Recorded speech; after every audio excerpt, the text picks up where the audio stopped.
News पथ के सफर में अब सोशल अड्डा का रुख करते हैं, जहां आज बात होगी कैब सर्विस की। जी हां, देश में गर्मी के तेवर लगातार बढ़ते जा रहे हैं, लेकिन सोचिए ऐसी गर्मी में अगर आप कहीं जाने के लिए कैब बुक करें और कैब ड्राइवर एसी चलाने से मना कर दे तो कैब में सफर करना किसी टॉर्चर से कम नहीं होगा। लेकिन बढ़ती गर्मी के बीच तेलंगाना में कैब ड्राइवर्स ने यात्रियों की मुश्किलें बढ़ा दी हैं। अब क्या है पूरा मामला, आइए आपको विस्तार से बताते हैं। Telangana gig and platform workers union ने 8 अप्रैल से राज्य में नो एसी कैंपेन चला रखा है, जिसकी वजह से यात्रियों के लिए गर्मी में कैब में सफर करना बहुत मुश्किल हो गया है। यूनियन ने ओला, उबर और रैपिडो की तरफ से प्रति किलोमीटर किराया घटाने के विरोध में नो एसी कैंपेन चलाया है। Telangana gig and platform workers union ने एक्स पर जानकारी देते हुए लिखा कि ओला, उबर और रैपिडो ऐप के साथ काम करने वाले ड्राइवर अपनी कैब में एसी चलाने में असमर्थ हैं। यूनियन ने इसकी वजह बताते हुए लिखा है कि एसी के साथ कैब चलाने की प्रति किलोमीटर कॉस्ट 16 से 18 रुपए आती है, जबकि कंपनियों की तरफ से किराए घटाए जा रहे हैं। यूनियन का दावा है कि मौजूदा पेमेंट स्ट्रक्चर में ड्राइवर को सिर्फ 10 से 12 रुपए प्रति किलोमीटर मिलते हैं, जिसमें कैब की रनिंग कॉस्ट निकालना मुश्किल है। वर्कर्स यूनियन ने ग्राहकों से क्षमा मांगते हुए कहा है कि मौजूदा कैब फेयर सिस्टम में वे एसी सर्विस नहीं दे सकते हैं। और यही नहीं, यूनियन ने इस बात पर भी चिंता जताई है कि बाइक, टैक्सी और ऑटो वालों को कैब से ज्यादा किराया मिल रहा है। यूनियन ने सवाल उठाया है कि आखिर किराया तय करने का गणित क्या है। इस गर्मी में कैब चलाने की वास्तविक लागत पर ध्यान क्यों नहीं दिया जा रहा। यूनियन ने यात्रियों से सहयोग की अपील करते हुए कहा है कि अगर वे सफर में एसी चलवाना चाहते हैं तो उन्हें कुछ टिप दें ताकि उनकी लागत निकल सके। वर्कर्स यूनियन ने राज्य सरकार से मांग की है कि सभी ऐप बेस्ड टैक्सी का किराया बराबर हो और नियमों का पालन हो। इसके साथ ही यूनियन ने कैब सर्विस देने वाली कंपनियों से भी गुजारिश की है कि वे ड्राइवर्स के मुद्दे पर ध्यान दें।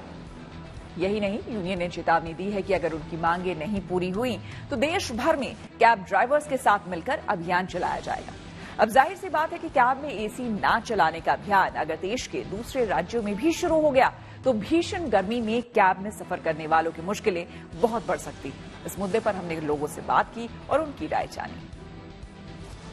हम लोग ने कस्टमर का साथ लेते हुए हम लोग जो है नो एसी कैंपेनिंग का आगाज़ दिया। बहुत अच्छा रिस्पॉन्ड हो रहा।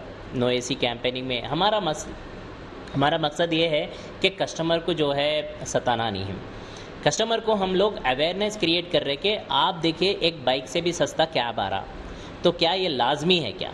तो कस्टमर को जब तक ये समझ में नहीं आ रही तो चीज़ एक तरफ थे। जब कस्टमर को ये चीज़ के बारे में अवेयर हो रहा, जो हम लोग पीछे कार के पीछे बैकड्रॉप में लगा के क्लियर हम बता रहे कि हमारे को 10 से 12 रुपये जो है कंपनीज दे रही, एग्रीगेटर कंपनीज ओला, उबर, रैपिडो, और ये जो है हमारे को 16 से 18 रुपये का जो मेंटेनेंस है एसी के साथ गिर रहा। अब हमारे को हर किलोमीटर पे 6 रुपये का 5 रुपये का नुकसान हो रहा। फर्स्ट डे में हमारे साथ 5,000 ड्राइवर जुड़े, आज 16,000 ड्राइवर हमारे साथ इस कैंपेनिंग में जुड़े। अभी ओला, उबर में एसी बंद की शिकायतें और ऐसी तमाम शिकायतों से सोशल मीडिया पूरा भरा पड़ा है। लेकिन इन शिकायतों के पीछे की असली वजह क्या है और क्या है ये बवाल जो तेलंगाना से शुरू हुआ लेकिन उसकी आंच दिल्ली में भी आ गई।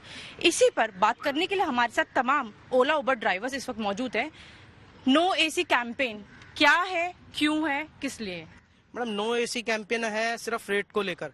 आज सीएनजी 80 रुपए दिल्ली के अंदर है और सीएनजी 80 रुपए होने के बाद हमें 8 से 9 रुपए कंपनी किलोमीटर दे रही है।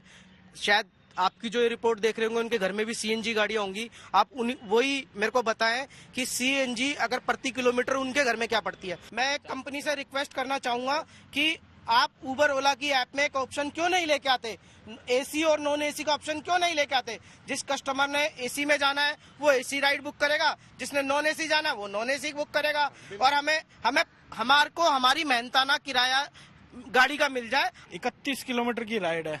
31 किलोमीटर में अगर हमें अपार्टमेंट के अंदर जाना पड़े, 2 से 3 किलोमीटर अपार्टमेंट के अंदर गाड़ी एक्स्ट्रा चलती है। 31 किलोमीटर के 264 रुपए ये हमें दे रहे हैं। ठीक है जी, तो मतलब 10 रुपए किलोमीटर भी नहीं आ रहा है। मैं इतना तक कह सकता हूँ विद सबूत, अगर अभी तो हम करंट में हम गाड़ी चला रहे थे तो हम यहाँ पे मिले हैं, नहीं तो मैं विद प्रूफ दिखा सकता हूँ कि मेरे बच्चे की 5,000 रुपये फीस जाती थी। मैं वो पे ना करने के बजाय मुझे स्कूल बदलना पड़ा। पूरा दिन चलाने के बाद भी शाम को हमारे पास बचता कुछ नहीं है, करना पड़ता है क्योंकि खर्चे इतने सारे हैं। अगर ये भी नहीं करेंगे तो कुछ नहीं निकलेगा। तो बात यही है कि बस खाने लायक भी पैसा नहीं जुटा पाते, पूरा दिन मेहनत बर्बाद जाती है। ये लगता है कि पता नहीं क्यों ही कर रहे हैं हम। जैसे ये प्रॉब्लम क्रिएट हो रही है तो ये जैसे रेट को लेके हो रही है। रेट जो दे रहा है ये रेट में हमारा पड़ता नहीं आता।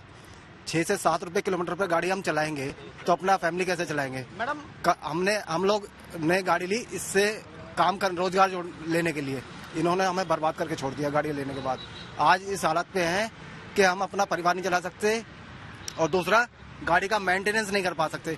अगर हम गाड़ी का मेंटेनेंस नहीं करवा पाएंगे तो हम फैसिलिटी कैसे देंगे? ये उबर गो की गाड़ी है, 149 रुपए 97 पैसे है। ये बाइक है और ये आपका ऑटो है 103 रुपए का, जिसमें ऑटो में 3 पहिए होते हैं छोटे छोटे और इसका इंजन का भी बहुत कम में काम हो जाता है। और ये 4 व्हीलर है जिसमें एसी सवारी को चाहिए ही चाहिए, लेकिन किराया नहीं है। 50% कमीशन ले रही है कंपनी। तो इससे क्या जाहिर होता है? मतलब ड्राइवर के बच्चे नहीं है, परिवार नहीं है।